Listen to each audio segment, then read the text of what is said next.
देखिए जैसा कि हम सब जानते हैं कि रीतिकाल के जो कवि हैं भूषण, उन्होंने दो राजाओं का राज्याश्रय प्राप्त किया, एक शिवाजी राजा का और एक छत्रसाल का। तो जो छत्रसाल हैं, हम जो अब कवित्व पढ़ने जा रहे हैं उसमें छत्रसाल की रण कौशलता, उनकी जो तलवारबाजी है, उनका जो साहस है, उनकी जो वीरता और बहादुरी है, उसका वर्णन किया गया है। मैंने आपको बताया था कि जो रीतिकाल के कवि थे उन्होंने श्रृंगार रस की धारा प्रवाहित करी है, पर उस श्रृंगार रस में भूषण ने वीर रस को हमारे सामने रखा है। तो उन्होंने यहाँ पर जो राजा छत्रसाल हैं, वो किस तरीके से युद्ध में उनकी तलवार चलती है और किस तरीके से वो उनकी जो तलवार है वो दुश्मनों को मार देती है, समाप्त कर देती है, उसका वर्णन किया है। ध्यान से देखिए, भुज भुज गेश की बेसंग नि भुजंग निशि खेद खेद खाते देह दारों न दलन के बख्तर पखारन बीच धस जात मीन पैरे पार जात बार वाह जलन के। और रैया राव चंपाती के छत्रसाल, रैया राव के पुत्र छत्रसाल, रैया राव चंपती के छत्रसाल महाराज भूषण सके करी बखान को बलन के। और पच्ची पर छीने ऐसे पर छीने वीर तेरी बर छीने खलन की। सबसे जो लास्ट की लाइन है ना, उसमें जबरदस्त सीमा कलमकार है। देखो आप देख रहे हैं, पच्ची पर छीने आ रहा है, पच्ची पर छीने, आगे फिर पर छीने आ रहा है क्या? इधर देखो आ रहा है बर छीने आ रहा है, और फिर दोबारा आ रहा है बर छीने, है ना। पर यहाँ क्या है कि जो शब्द है, एक शब्द तो पूरा जुड़ा हुआ है, जैसे परछी ने, दूसरी जगह अलग अलग कर दिया है, पर अलग कर दिया है, छीने अलग कर दिया है। ऐसे एक जगह तो है बरछी ने अलग अलग है, और दूसरा है बर छीने। इसको कहते हैं सभंग यमक। जब शब्दों को तोड़ दिया जाए पर उनका रिपीटिशन हो, बार बार पुनरावृत्ति हो तोड़ कर भी, और उनके अर्थ अलग अलग निकले, तो हम उसको सभंग यमक कहते हैं।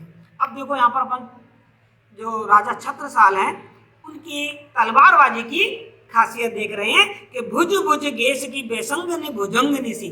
छत्रसाल की जो तलवार है ना, वो छत्रसाल की जो भुजाएं हैं, मजबूत भुजाएं हैं, उस मजबूत भुजा को तो उन्होंने कहा पति है, और तलवार उसकी क्या है? पत्नी, संगनी है। यानी कि छत्रसाल के जो बाहुदंड हैं, जो मजबूत भुजाएं हैं, उसकी संगनी है ये तलवार। जैसे पति और पत्नी का साथ अक्षुण्ण होता है, वैसे जो छत्रसाल के हाथ में तलवार सजी रहती है। और वो तलवार कैसी है? भुजंगनी सी। कैसी है वो तलवार? सांप की जैसी है। कैसी है वो तलवार? सांप की जैसी है। भुजंगनी मतलब सर्पणी सी। और उनकी भुजाओं को क्या बताया है? सर्प। छत्रसाल की भुजाओं को क्या बताया है? सर्प। और सर्प की तलवार को क्या बताया? सर्पिणी। क्लियर? समझ में आ गया?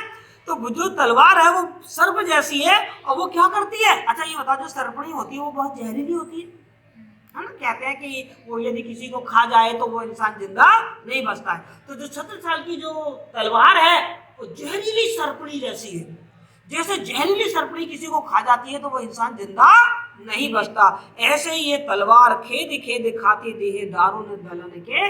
दुश्मनों की जो सेना है, उसके जो सैनिक हैं, दुश्मन सैनिक, उनको खोद खोद के खा जाती है। आप है ना सर्पणी को छेड़ दो, देखो जो सांप और सर्पणी की खास बात होती है, वैसे वो तुमको बिल्कुल नहीं खाते हैं, लेकिन यदि आप उनको चोट पहुंचा दोगे तो फिर वो आपको छोड़ेंगे नहीं, कहीं ना कहीं से खोज ही लेंगे। ये कहा जाता है जैसे आपने सांप को मार दिया तो सर्पणी फिर उस मरने वाले को कहीं ना कहीं से ढूंढ ही निकालती है, और उसको डसकर ही, देखा ना आपने कई सारी ये कहानियां सुनी होंगी इस तरीके से। तो ऐसे जो सर्पणी है ना, ये जो सर्पणी खोज खोज के ढूंढ के दुश्मनों के सैनिकों को मार रही है। क्लियर? समझ में आ गया? दूसरी लाइन कह रही है बख्तर पखारन बीच धस जात मीन पैरी पार जात बर वाह जो जलन के। और भाई दूसरी उपमा दी है, पहली उपमा तो दी जहरीली सर्पणी की तरह, और दूसरी उपमा दी है मछली की तरह। ये जो तलवार है ना, ये दुश्मन लोगों ने पूरे कवच पहन रखे हैं, बख्तर पहन रखे हैं, लोहे के बख्तर पहन रखे हैं। तो जब तलवार उस पर चलती है तो शरीर तक नहीं जाती है, पर छत्रसाल की तलवार इतनी तेज है कि बख्तरों को भी छेद के अंदर तक घुस जाती है। कैसे घुस जाती है? जैसे मछली पानी में घुस जाती है। तो मछली पानी में घुस जाती है तो उसको कोई संघर्ष करना पड़ता है क्या? एकदम पानी में मिल जाती है, एकदम आसानी से, सहजता के साथ मछली पानी में घुस जाती है।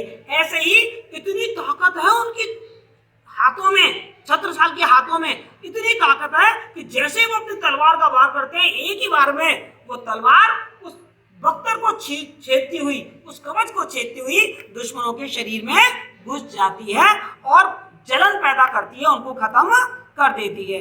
रैया राव चंपती के छत्रसाल महाराज भूषण सके करी बखान को बलन के।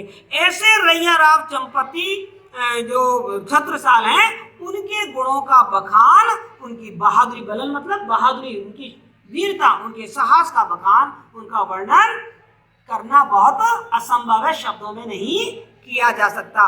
पक्षी पर छीने, ऐसे परे पर छीने। अब ध्यान देखना, जब पक्षी का पंख काट दिया जाता है तो मुझे बताओ वो पक्षी की हालत क्या होती है? तड़पता हुआ मर जाता, जमीन पे गिर जाता और तड़पता रहता है, क्योंकि बिना पर के तो पक्षी उड़ नहीं सकता। तो पक्षी पर छीने, ऐसे परे पर छीने। ऐसे जो सैनिक है ना, जैसे कोई पंख काट दे, वो पक्षी तड़फड़ाता जमीन पे पड़ा हुआ, ऐसे दुश्मनों के सैनिक जमीन पे पड़े तड़फड़ा रहे। क्यों? क्योंकि उनकी भुजाएं कट गई हैं, किसी की टांग कट गई है, वो घायल हो गए हैं। तो पंख कटे पक्षी की तरह जो दुश्मनों के सैनिक हैं वो धरती पर तड़फड़ा रहे हैं। तेरी बरछी ने है खलन के। बरछी समझ गए आप? तलवार जैसा ही एक हथियार होता है बरछी। कहते तेरी जो बरछी है ना, इतनी ताकतवर, इतनी पैनी है कि उसने बर मानी दूल्हे, बर मानी पति छीन लिए हैं दुष्टों के, खलन के। जो दुश्मन सेना है उसमें बहुत सारी जो स्त्रियां हैं, उन स्त्रियों के पतियों को छीन लिया है। अब देखो, एक बर छीने का मतलब हो गया बरछी तलवार, और बर छीन लिए हैं, पतियों को छीन लिया है। उस बरछी ने उन पतियों को मार दिया है। तो देखो शब्द का रिपीटिशन हुआ है, बरछीने, पर दोनों बार अलग अर्थ निकला। एक बरछीने का मतलब निकला तलवार ने, और एक बरछीने मतलब पति छीन लिए हैं। ऐसे इधर देखो, एक आया है पर छीने अर्थात पंख काट दिए हैं, और एक आया है पर छीने मतलब वो जो सैनिक हैं वो बिना पंख की तरह तड़प रहे हैं। क्लियर? यमक अलंकार समझ में आया आपको? तो यहाँ पर राजा छत्रसाल की बहादुरी, उनकी साहस, उनकी तलवार का जो सामर्थ्य है, उनका रण कौशल है, उनकी जो तलवारबाजी है, उसकी विशेषता हमें देखने को मिलती है। आगे का जो कवित्व है उसका प्रसंग बिल्कुल अलग है। जैसे इसका प्रसंग बिल्कुल अलग हो गया, हमने ऊपर जितने भी कवित्व पढ़े उन सबका प्रसंग हमको शिवराज भूषण से मिल रहा था, यहाँ ये छत्रसाल दशक में से लिया गया है। जब हम इसका व्याख्या करेंगे तो हम क्या करेंगे कि लेखक तो कवि भूषण ही है, पर कौन सी पुस्तक से लिया गया? उनकी छत्रसाल दशक से लिया गया है, और प्रसंग भी बदल गया। क्या प्रसंग बदल गया? तो यहाँ पर छत्रसाल की बहादुरी, वीरता, उनका रण कौशल, उनकी तलवारबाजी की जो विशेषता है उसका वर्णन किया गया है कि किस तरीके से उनकी तलवार दुश्मनों का नाश कर रही है। अब जो हम आगे कविता पढ़ने जा रहे हैं वो भी एकदम उसका प्रसंग ही बदल गया है। यहाँ पर नायिका के सौंदर्य की बात हो रही है। किसकी बात हो रही है? नहीं, जो एक तरीके से जो कवि भूषण है वो रीति काल की परिपाटी पर चले आए। रीति काल में हम श्रृंगार रस देख रहे हैं, सौंदर्य वर्णन देख रहे हैं, और वो रीति काल में ही आ गए। अब तक तो हमने वीर रस देखा, इसमें हम क्या देखेंगे? श्रृंगार रस देखेंगे। क्या देखेंगे? क्या कह रहे हैं? अति सौंदे भरी सुषमा सुखरी मुख, ऊपर आई रही अलके, और कवि भूषण अंग नवीन विराजत, मोतिन माल ही झलके, और उन दो उनकी मनसा मनसी उपमा अलंकार आ गया। नहीं तो होत नहीं ललनाथ ललके, और भरी भाजन बाहर जात मरो मुस्कान की दो छवि की चलके। किंदु आ रहा है, संदेह अलंकार आ गया। भरी भाजन भव है, वर्ड का रिपीटिशन हो रहा है, अनुप्रास अलंकार आ गया।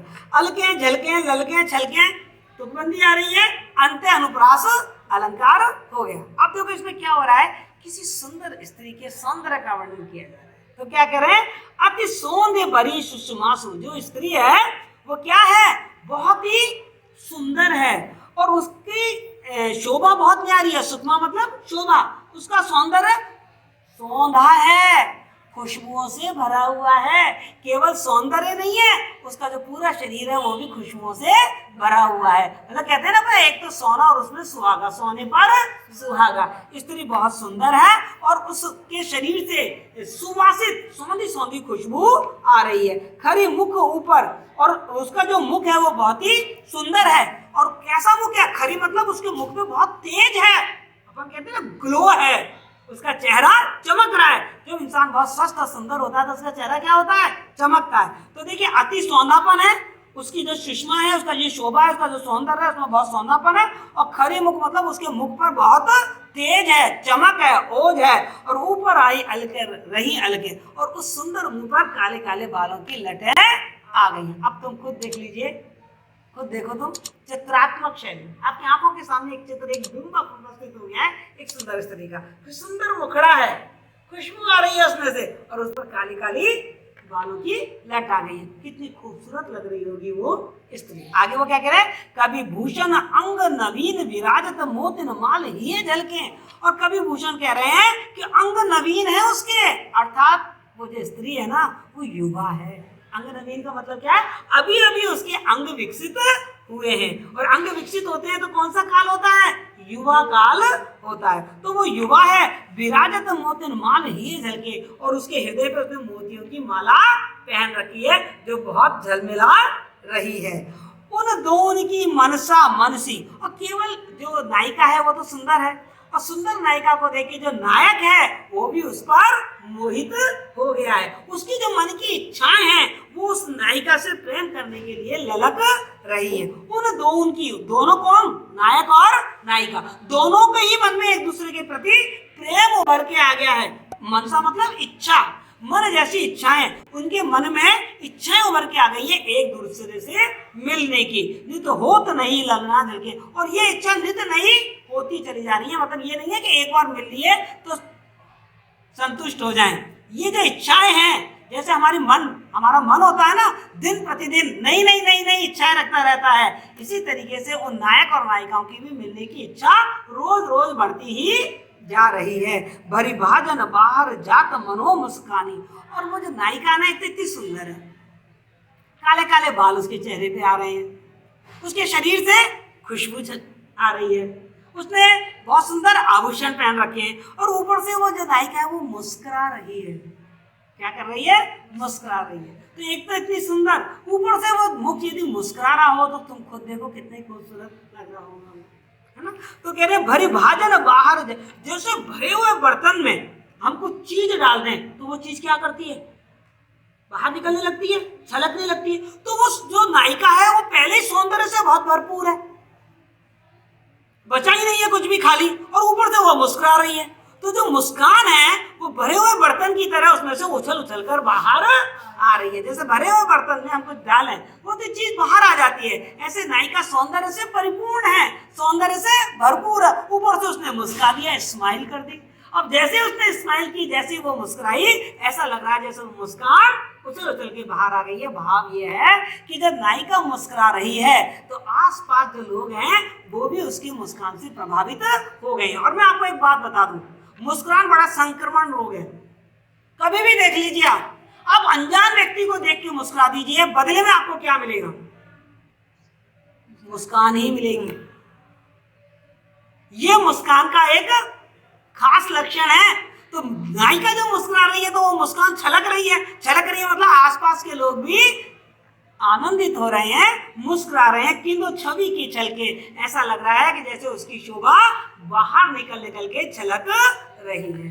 तो यहाँ कवि भूषण ने नायिका के सौंदर्य का वर्णन किया है। श्रृंगार रस है, पर यहाँ श्रृंगार रस का संयोग पक्ष है, वियोग नहीं है। नायक और नायिका आपस में मिले हुए हैं, सौंदर्य का वर्णन हो रहा है, आनंद की प्राप्ति हो रही है। तो यहाँ श्रृंगार रस का कौन सा पक्ष है? संयोग पक्ष है। क्लियर बेटा? भाषा वही रहेगी, ब्रज भाषा रहेगी, छंद वही रहेगा। अलंकार मैंने आपको संधि अलंकार बता दिया, अंतरनुप्रास अलंकार बता दिया, मैंने आपको रूपक अलंकार बता दिया, सब चीज बता दी। लेकिन इसका प्रसंग बदल गया और संदर्भ में आपको पुस्तक का नाम बदल गया। क्लियर? कोई दिक्कत समझ में आ गया? तो आज हम कवि भूषण को समाप्त